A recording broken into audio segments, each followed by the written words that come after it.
Salam hormat. Topik ini adalah fakta yang disajikan tanpa bermaksud merendahkan para pihak. Kita mulai.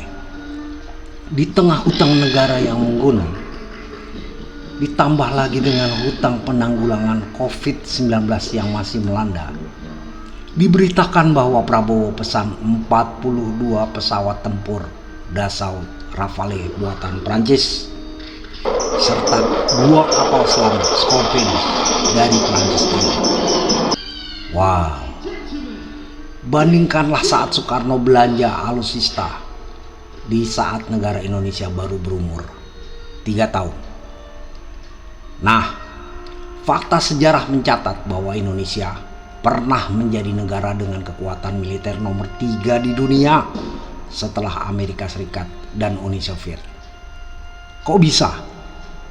Setelah terbentuknya negara Indonesia yang merdeka tanggal 17 Agustus 1945, Belanda masih ingin menguasai Indonesia dengan kembali menyerang, yang terkenal sebagai agresi pertama dan kedua yang puncaknya terjadi pada tanggal 10 November 1945 dan 1 Maret 1949. Perjuangan tidak hanya pertempuran fisik saja, tetapi ada perjuangan diplomatik untuk pengakuan dunia. Maka Indonesia bergabung menjadi anggota PBB pada tahun 1950. Pada saat perjuangan kemerdekaan Republik Indonesia seutuhnya, pemerintah Belanda masih mempertahankan kekuasaan terhadap belahan barat Pulau Nugini atau Irian Barat.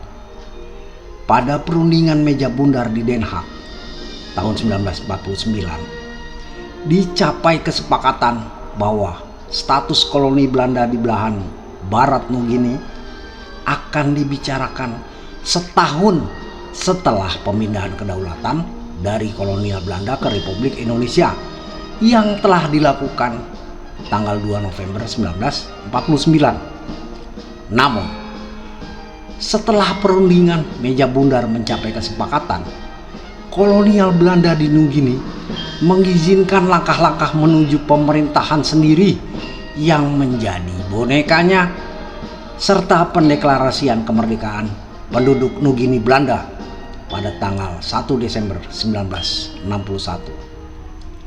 Dengan demikian, Belanda dengan kekuatan militer serta pasukannya masih bercokol. Negosiasi susulan antara pemerintah Republik Indonesia dengan kerajaan Belanda mengenai penggabungan wilayah tersebut dengan Indonesia gagal mencapai kata sepakat. Akhirnya, militer Indonesia menerjunkan pasukan penerjun payungnya mendarat di Irian. Terjadilah pertempuran antara pasukan Indonesia dengan Belanda pada tahun 1961 dan 1962. Pada tahun 1962, Amerika Serikat meminta Belanda dan Indonesia melakukan kesepakatan tertutup yang akhirnya menghasilkan perjanjian New York pada bulan Agustus 1962. Dan pada akhirnya Indonesia mengambil alih kekuasaan terhadap Irian Jaya pada 1 Mei 1963. Kenapa Republik Indonesia berani menyerang? Nah, kehebatan Soekarno pada waktu itu adalah visi, misi, dan analisa ke depan yang akan terjadi dengan negara Indonesia yang baru lahir. Sebagai negara kepulauan yang strategis harus siap dan kuat. Bagaimana apabila ada negara-negara yang ingin menyerang atau menjajah kembali, khususnya negara Belanda? Bagaimana pertahanan dan perlawanan dengan kekuatan persenjataan yang hanya dari sisa pampasan? Bagaimana bisa membantu kemerdekaan negara lain yang masih terjajah? Bagaimana bisa berperan besar di dunia? Maka satu-satunya cara adalah belanja persenjataan darat, laut, dan udara. Tetapi Uang dari mana? Hutang sama negara mana? Apa ada yang percaya?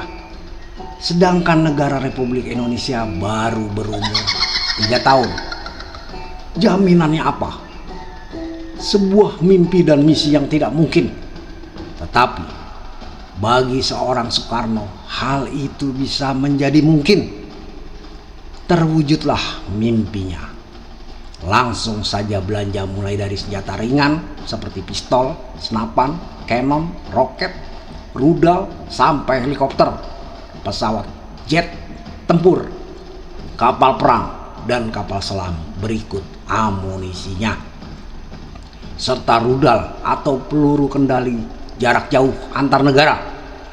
Pembelian alutsista dengan teknologi terbaru dan canggih pada waktu itu dari negara Uni Soviet yang langsung mulai berdatangan di tahun 1951. Berikut belanja peralatannya. 1. 41 helikopter Mi-4, sebuah helikopter angkut besar. 2. 9 helikopter Mi-6, helikopter angkut terbesar di dunia sampai saat ini, yang dapat mengangkat kendaraan tempur. Rekor dunia tercatat masih yang terbesar. 3. 8 helikopter SM-1, helikopter latih yang berbadan kecil. 4. 6 pesawat AN-12B, pesawat angkut kelas menengah. 5. 30 pesawat MiG-15, pesawat tempur turbo jet pertama yang mampu terbang dengan kecepatan 500 sampai 700 km per jam. Terbukti ketangguhannya pada banyak perang udara di negara-negara pemakainya, menjadi jawara udara yang sangat ditakuti pesawat-pesawat tempur yang sudah kuno pada waktu itu. 6. 49 pesawat MiG-17, pesawat tempur pengembangan dari MiG-15, lalu ditambahkan radar yang menuntun misil atau roket pada sasarannya hingga akurasi kecepatannya 100%. 7.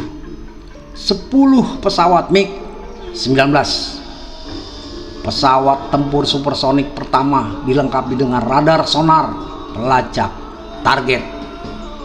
8. 20 pesawat MiG-21, pesawat tempur sergap berjarak pendek supersonik yang paling populer, dijuluki AK-47 udara karena sukses dipakai perang di 30 negara.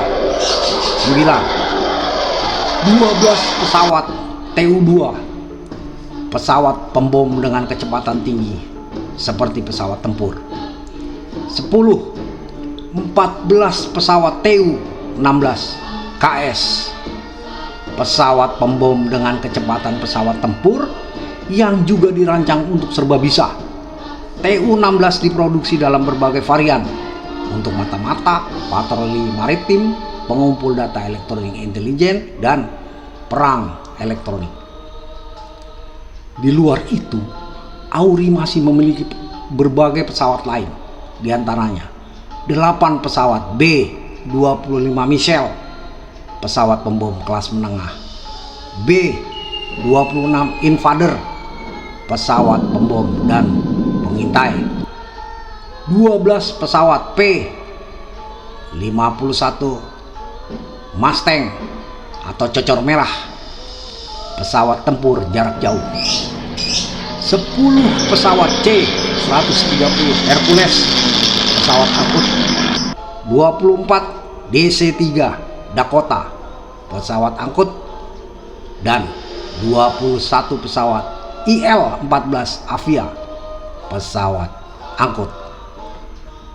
Belanja armada laut: 12 kapal fregat, 12 kapal selam, 22 kapal cepat bertorpedo dan berpeluru kendali, 4 kapal penyapu ranjau, dan KRI Irian, si raksasa legendaris Orzo Nikize 310, buatan galangan kapal di Saint Petersburg, Rusia, yang pengerjaannya dimulai sejak 19 Oktober 1949 dan diluncurkan pada 17 September 1950. Kapal dengan bobot kosong seberat 13.600 ton, berukuran 210 kali 22 meter dan mampu menjelajah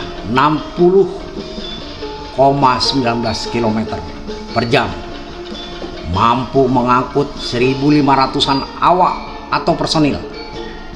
Selain itu, kapal dilengkapi 10 tabung torpedo anti kapal selam, 12 kubah kanon atau meriam, 6 di belakang, 6 di depan, 12 buah double cannon.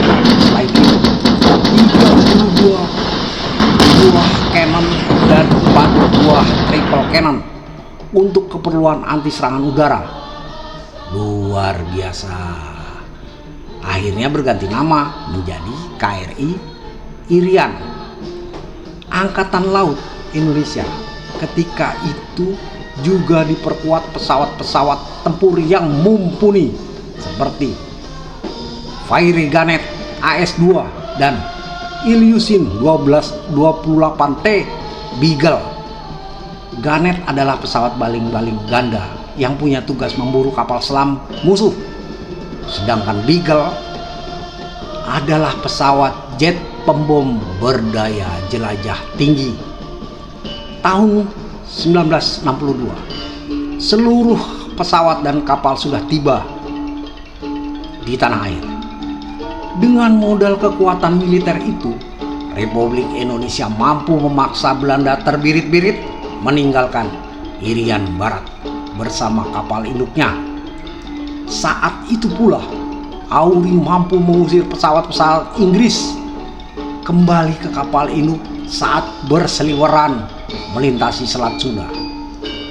Australia pun hanya mampu melihat tanpa bisa berbuat apa-apa ketika pesawat-pesawat Tu-16 milik Indonesia terbang berkali-kali di wilayah udara mereka. Tidak ada satupun pesawat tempur atau kapal perang negara luar yang berani masuk wilayah Republik Indonesia. Apalagi nelayan asing yang mau curi-curi ikan asin, pasti bakal disambel dan dilalap buat cemilan temen ngopinya TNI AL dan TNI AU. Nah, pertanyaannya adalah, berapakah total nominal belanja alutsista yang dibayar Soekarno? 2,5 miliar dolar Amerika. Sebuah jumlah uang yang fantastis, apalagi mengingat negara Indonesia yang masih balita. Dibayar cash lagi, tunai, kontan, tidak pakai hutang-hutangan, tidak pakai nyicil. Pertanyaannya, uang dari manakah Soekarno? Uang siapa? Apa rakyat patungan? Apa uang bapak moyangnya kah? Ya, benar, tepat, bapak moyang bangsa Nusantara. Kok bisa? Bapak moyang uang dari mana? Disimpan di mana? Demikian topik ini bersambung pada episode berikutnya dengan seri Harta Amanah berjudul Cikal Bakal Harta Amanah. Terima kasih, mohon maaf lahir batin. Salam hormat, salam selamat dan menyelamatkan.